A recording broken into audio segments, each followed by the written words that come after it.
Funksiya deyəndə axlıma iş gələn nədir? Nə deyirlər orada? Qrafik. Deməli, uşaqlar. Bəli, verilmə üsulları. Birincisi nə olacaq? Bayaqdan biz yazıldığına deyirlər, ISO, düstur üsulu. İkinci olacaq grafik. Və üçüncü olacaq ISO, cədvəl. Demək, nə olacaq üçüncü? Cədvəl olacaq. Cədvəl görmürsünüz yoxsa yox? Necə olacaq cədvəl? Görmüyoruz, sürekli ola bilməz. Əsasən aşağı sinirlərdə cədvəldə istifadə olunur. X, Y yazır, bura yazır, 3, bura yazır, 4, 5, bura yazır. Aydın oldu uşaqlar. Düsturu artıq biz bildik. Düstur nə idi?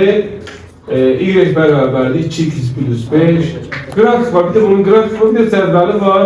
Cədvəli isə mən deyim uşaqlar, qrafikin biraz necə edəcəm. Məsələn, baxın, uşaqlar, bu 2x plus 5 funksiyasıdır. Bura y yazır, bura x yazır. X'e 1 verəndə, y neçə olacaq onda? Neçə olacaq? 7. Bura 3 olanda? 11. Bura uşaqlar 8 olanda? 4. 1 onda 5. 1 onda 5. Bu da artıq y'in yerindən 8 görürsünüz. Bura 45 olanda, 55 olanda? 10. 25. Tuzla söhbəti, bu cədvəl deməkdir. Qulaqsız sənə nəzir? Bu cədvəldir, bu düsturlu bir də qrafik var. Qrafiki mən sizə birazdan izə eləyəcəm. İndi uşaqlar, ilk funksiyamızı biz öyrənirik, vaxtımıza da az qalır. İlk funksiyamız olacaq xətti funksiya. Xətti funksiya nə deməkdir? Tez yazsın, bir cəlb olun. Sizcə nəyə görə xətti funksiya deyirlər? Xətti funksiya. Çünki qrafiki nədir? Qrafiki nədir? Düz xəttdir. Ona görə xətti funksiya. Qrafiki düz xəttdən ibarətdir. Düz xətt olursun, xətti funksiya deyil. Aydın adını oradan götürüb. Xətti funksiyanı öyrənəndə biz 2 dənə qayda öyrənməliyik. 2 dənə qaydanı dəftərimizdə, hətta ondan sonra 2 dənə qayda öyrənəcəyik. Bir də 2 qaydanı yazaq. Artıq uşaqlar, funksiyanı öyrəndən sonra biz nəyə öyrənəcəyik eyni zamanda? Funksiyanın artmağın və azalmağın. Hamı dəyə diqqətlə qulaqsın mənə. Şu üzü qrafikə tərəf, yəni dəftərinizə tərəf baxırsınız. Sol əl qaydası deyilən bunda, sol əl qaydası. Şöyle bu funksiya yuxarıya doğru gedir, aşağıya doğru gedir. Yuxarı.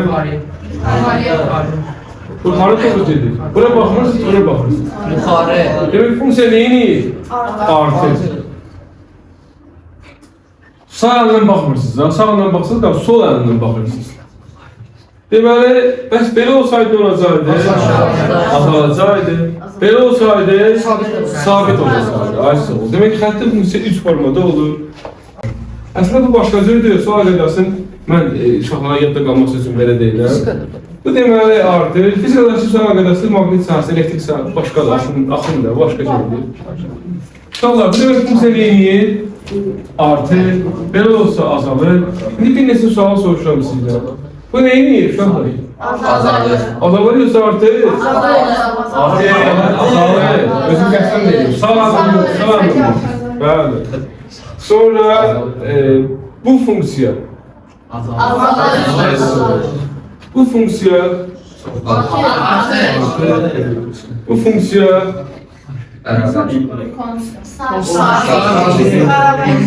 Deməli, bəs deyə bilərsiniz, bu funksiya nədir?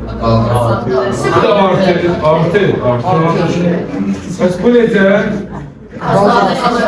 Azalır. Bəs bu necə? Sabit. Bəs bu necə uşaqlar?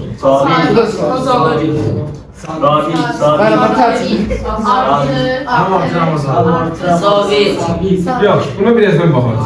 Aydın əvvəla, eşitirsiniz. Xətti funksiya nədir axı ümumiyyətlə? Xətti funksiya mən hiss yazdırmalı. Xətti funksiya necə olur düsturu? Bilən var xətti funksiyanın düsturu. Aha. Y bərabərdir k vurulsun x. Y bərabərdir k vurulsun x plus 5. Xətti funksiyanın düsturu nedir? Mən dedik axı 3 forması var. Düstur, qrafik və cədvəl. Bu düstur formasıdır. Qeyd eləyək. Xətti funksiyanın düsturu olacaq k K x plus B formasında.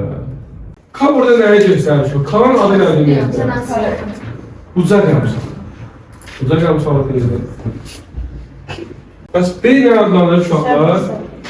B adlanır sərbəst nədir yazaq. Yaxşı, şu K biz necə tapırıq? K necə tapırıq? K'nın tapılmağının işarəsinin bir də konkret qiymətinin tapılmağının yolu qaydası var. Demək yazırsınız. Birinci qayda dəftərimizə qeyd edək. Əgər xətti funksiya artırsa, xətti funksiya artanda K nə olur sizdə? Müsbət. Funksiya artarsa K müsbət. Funksiya azalarsa sizdə K mənfi. Bəs funksiya sabit olanda nə olacaq? K olacaq 0. K tapmaq üçün demək, K'nın işarəsini təyin eləmək üçün, müsbət mənfi olduğunu təyin eləmək üçün müsbət. Nəyə baxırıq? Müsbət artıb azalma. İndi bu funksiyanın K'sı müsbətdir yoxsa mənfidir? Müsbət. Bunun K'sı mənfi. Bunun K'sı 0. Bunun K'sı mənfi. Bunun K'sı tam baxa bilir və ya ki, görə bilir. Yoxsa yox. Bəs bunun K'sı nə olacaq? Mənfi. Bunun K'sı müsbət. Bunun K'sı bəs bu 0. Uşaqlar, bu funksiya deyil. Orada sual şahsı koymuşam. Funksiya değil. Niye değil? Ben size hala diyebilirim. Kârdaki değil. Aynı şey değil. Ne artık ne azalır? Yok. Funksiya değil. X okulda. Funksiya değil. Konkret olarak onu diyebilirim. Size kârdaki bunu... Yok. Adını da okudum abi. Bu düz xətt, bu düz xətt. Grafikdir, amma funksiya değil. Her grafik funksiya olmur. Yani bu funksiya değil artık. Funksiyanın öz qaydası var. Şolar, K tapmağın yolunu öğrendik. K tapmaq olsun neye yedik, neye baxırıq? Artırsa, müsbət, mənfi, sabit, 0.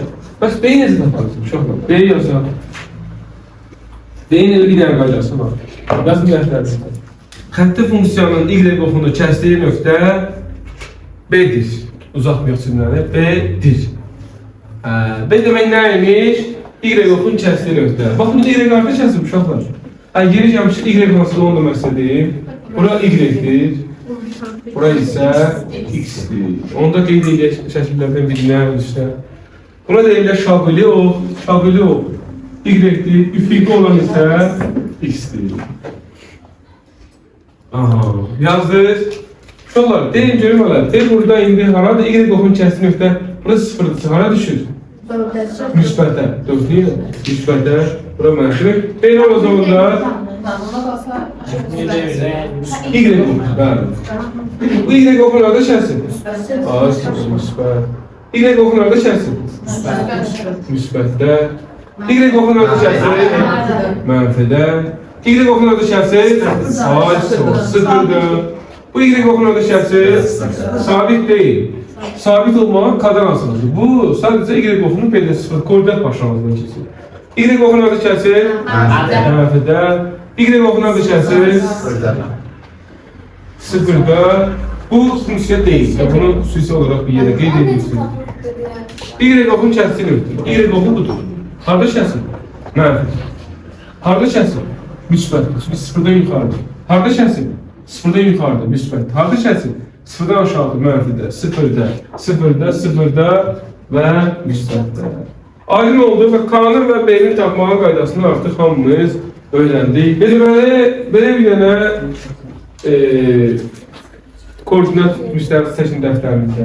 Bura adlanır birinci rüb, bura adlanır ikinci rüb, bura adlanır üçüncü rüb, bura isə dördüncü rüb adlanır. Yaxşı, əla.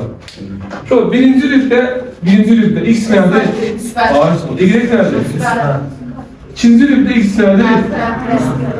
Mənfi. Y nədir? Üçüncü rübdə X nədir? Mənfi. Dördüncü rübdə X? Bir dənə koordinat müstəvisini çəkirsiniz. Adını koyalım. Yox. Birinci, uşaqlar, birinci 4-cü və 3-cü rüblərdən keçən düz xətti funksiya.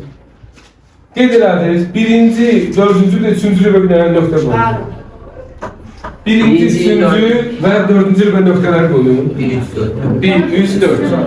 Və oradan bir dənə xətti funksiya keçdirsiniz. Bu xətti funksiyanın K-sı və B-si necə olacaq? İşarəsi necə olacaq? Kasım Bey'si. Bir çox xətti çəkin, sonra K ilə B tapasınlar. Qaydiyası. 1-ci, 4-cü və 3-cü rüb. 1-ci buradır, buradır. 4-cü rüb, bura, bir də 3-cü rüb. Bunların üçündən keçən bir dənə düz xətt necə keçmiyor? Buradan keçmiyor. Çünki niyə? Buradan keçsəz buraya gəlməyəcək. Demək, K nədir uşaqlar? Müsbət. B nədir? Ay, sağ ol, məndir. Niyə? Çünki Y oxun aşağıda keçmiyor.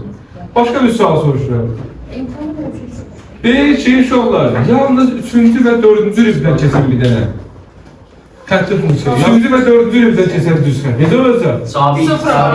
Sabit. Nəsil olacaq bu? Nasıl sıfır olacaq?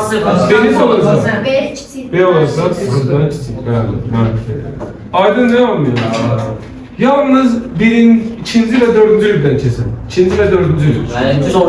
2 və 4. Ardın getirdik. Düz koordinat başlamak. Kanı olacaq? Mənfi, ve sonunda bir üstü.